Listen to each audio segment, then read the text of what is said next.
What is up, humans of the cardboard? Welcome back to Just Nuts, guys. Today we've got finally more Yu-Gi-Oh! Reveals. Today we are looking at reveals for Battle of Chaos. And I'll tell you what, it's Ghostrick, so we're sticking to Chaos theme. I love this. I honestly don't want there to be a single monster in the entire set that's not light or dark. I think that would just be so cool, make it really feel like the theme is intact. But yeah, we've got Ghostrick stuff. Very cool. Always loved the designs of Ghostrick cards, but ever since like way back when, like, they have not been playable, and even then just barely. So hopefully there's some good stuff here. Let's get into this thing. We actually did get a Ghostrick card not too long ago. I want to say like last year, which is actually pretty good. So here we go, 4 cards. First card here is Ghostrick Siren. This is a level 4 Dark Fairy effect monster, 800 attack, 1500 defense. Cannot be normal summon unless you control a Ghostrick monster. So it has to be set. If there's, that's basic mechanics for Ghostricks. They're very slow. If this card is normal summoned or flipped face up, send the top 2 cards of your deck to the graveyard. Then, if there was a Ghostrick card among them, you can apply one of these effects. The first one will let you add a Ghostrick spell or trap from your deck to the hand. Not too shabby. And the second one will allow you to change one effect monster your opponent controls to face down defense position. Nice. Honestly, both those effects are solid. Obviously, Ghostrick spells and traps. I know there's a lot of field spells. I honestly don't know off the top of my head what kind of traps and other spells they have. I just know they have multiple different field spells there, but still not too shabby. Also, we're milling.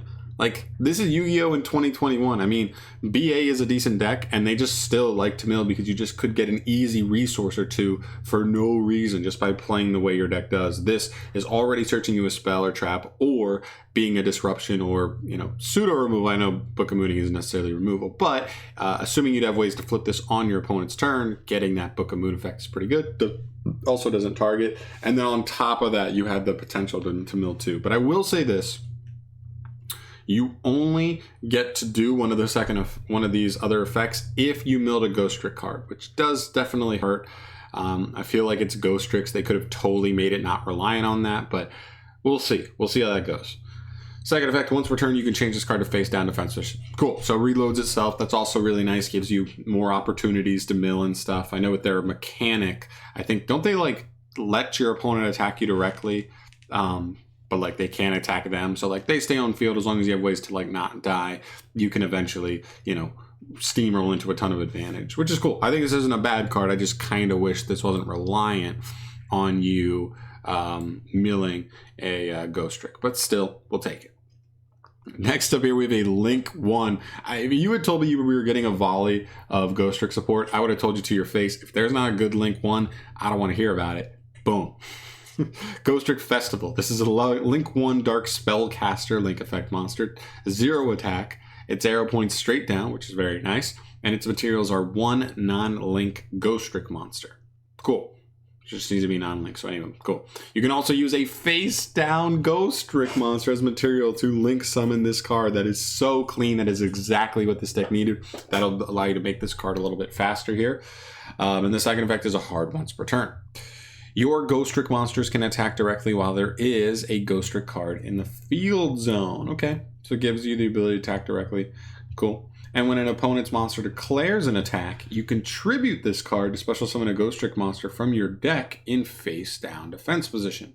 Okay, not too shabby. I mean, listen, Ghostricks are one of those weird gimmicky decks. It's like it is centric around the battle phase. It is centric around letting your opponent attack you directly, but you can attack them directly also, I believe. It's obviously more complicated than that, but so just keep that in mind. I still think it's pretty cool. I'm with it. I'm definitely with it. Yeah, I don't think it's insane. Like, it's not doing anything busted, but just having a LINK-1 like this does help facilitate our strategy. So we will take that all day. Taking us here, we've got our next card here, Ghostrick Shot. It's a normal spell card. You can only use the first and second effects of this card, name each once per turn. First effect says, special summon a Ghostrick monster from your hand or grave. Then you can change one face-down Ghostrick monster you control to face-up attack position. That's pretty good. I mean, it's just either a monster reborn or pulls more out of the hand. It's very nice and gives you the ability to flip something up. The only thing that could have made this better in my eyes is if it was quick play, but cool. Also, you can banish this card from grave to target a Ghostrick Exceed monster you control and attach one Ghostrick card from your graveyard to it as material. So that's pretty cool as well, getting you the ability to throw on extra materials for free. Very, very nice. And the last card we have today is Ghostrick or Treat. Nice. Normal trap card. You can only activate one card with this card's name per turn. This card reads, if you control a Ghostrick Link monster or field spell, I like that it's or, very easy to set this card up. Target one face-up monster your opponent controls. Your opponent can pay 2,000 life points to make this effect become, set this card face down instead of sending it to the graveyard. Otherwise, this turn, that target cannot attack, its effects are negated. Also, it is changed to face down defense position during the end phase. Very, very interesting. So this card's pretty cool. So like it kind of just puts your opponent in a little bit of a bind. It says either pay 2,000 life points or your monster is going to get negated, it can't attack, and it's going to get booked on the end phase. That's actually pretty dang cool. It's very interesting.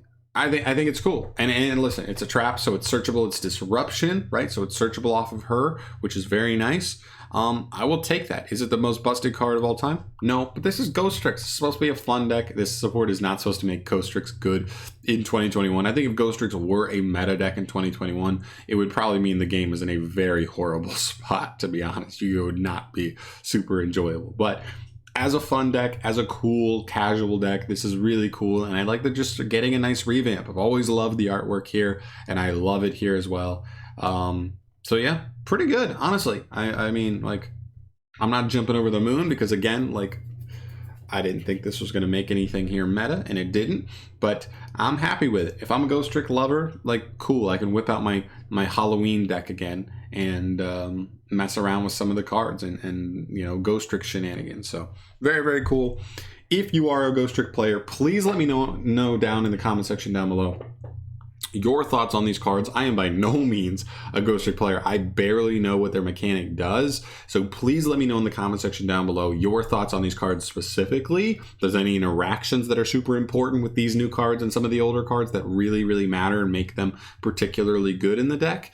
And your overall thoughts just in general. Is it good? Is it bad? What do you think? So I'm going to get the hell out of here. Thank you so much for watching. Cannot wait to get more Bach cards revealed, but I hope they all stay dark and light. That'd be so, so cool. So I'm going to get the hell out of here. Thank you so much for watching. Subscribe to the channel if you have not yet and you want to stay tuned for all Yu-Gi-Oh card review videos. And I'll see you in the next one. Peace.